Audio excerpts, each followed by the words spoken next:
Nick, thank you for coming to Inspire 2012. It's lovely to have you here. What are the benefits of an event like Inspire to local businesses?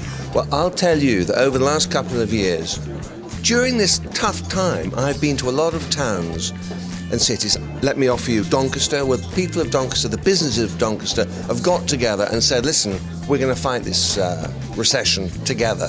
And they're doing a great job. Similarly at Gatwick, the Gatwick Diamond Club, all the businesses around Gatwick have got together and forged, I suppose, a club in a way. Yeah. Similarly in Swindon, yeah, and Kent.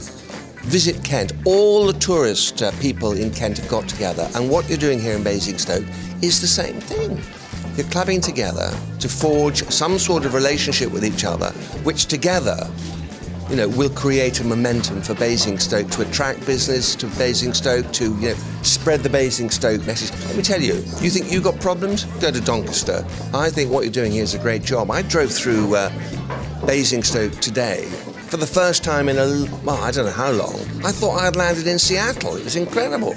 And here you are in the sort of Thames corridor, and with the initiative and drive that this organisation has got, I can only see that it'll improve the situation for you. And is that what it's all about? Getting people in a room, not just emails, but actually face-to-face as well and working it out? Absolutely, but actually also, you spread a sort of an energy amongst yourselves, yeah? And you get a sort of a common theme going, and you get a sort of a strength in numbers, I suppose, and ideas are exchanged and all the rest of it. But also, instead of all rushing off doing your own thing in small ways, the group has greater power, yeah? Marketing power, greater reach, all of those things. So it can, looks like a great deal to me. And you touched on it there as well. In a difficult time, is it easy to say, no, rubbish, it's no good? Is it easy to do that? Is that one of the reasons we find ourselves in trouble? Is it the right thing to do to fight it? People say, I don't know, it's all very difficult, we're in a recession, I think I better keep my head down and wait until it's all over. Absolutely not, because actually there are great opportunities in a recession, great opportunities for people with focus and drive and a little bit of money maybe, but an idea.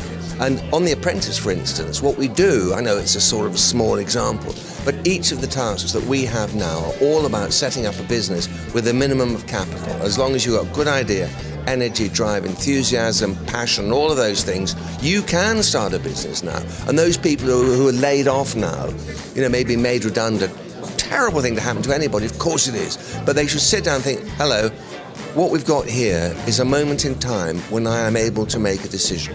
Am I going to look for another job? Am I going to sit on my backside and sob? Or am I going to actually say, what am I good at? Couldn't I start something myself? And now is the time to do that. And that was going to be my next question as well. If someone, say, has been made redundant, often very highly educated, do they look for a job in their field, or do they take any job, almost swallow a bit of pride, just so they've got a job? Or what would you advise in that respect? Well, it depends on the circumstances, of course.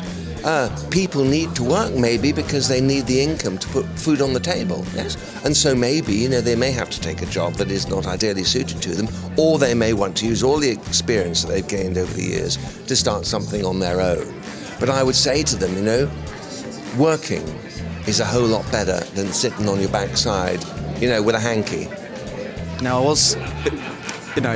now you're here, I couldn't not ask you about The Apprentice. And in this context of business, people running down The Apprentice, do they miss the point that at least it's getting people interested in business? Of course they miss the point. Listen, if you really want the greatest business program in the world, yes, you jump on a plane and you go to Harvard or Yale or Princeton or Stanford or Oxford or wherever it is, you get the most brilliant business students and you put them on the television and it'll be so boring that it'll go out at 3 a.m. No one will watch it. Nobody will watch it. So what the Apprentice is, it's a business program wrapped in an entertainment package.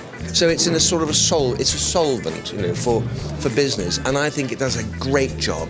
We want people to watch it, and to do so, it's got to be entertaining, which is why we get 7, 8, 9, 10 million people watching it, right? So people will say, it's not really business. Do you know something? They will watch it. And I know from going to schools around the country and talking to young people, business is now such a hot subject. because of things like The Apprentice, because of Dragon's Den. He's doing a great job, yeah? So, there we are. There's a lot of people on it who are very loud, very forceful. Does it not suggest that you need to be that way to make it in business? Can you do it the quiet way? Yes, of course you can. The point is that the people all seem to be a bit loud and obnoxious on the Apprentice because they've got to be extrovert and rather, strong people. Otherwise, they'd burst into tears and run home to mummy.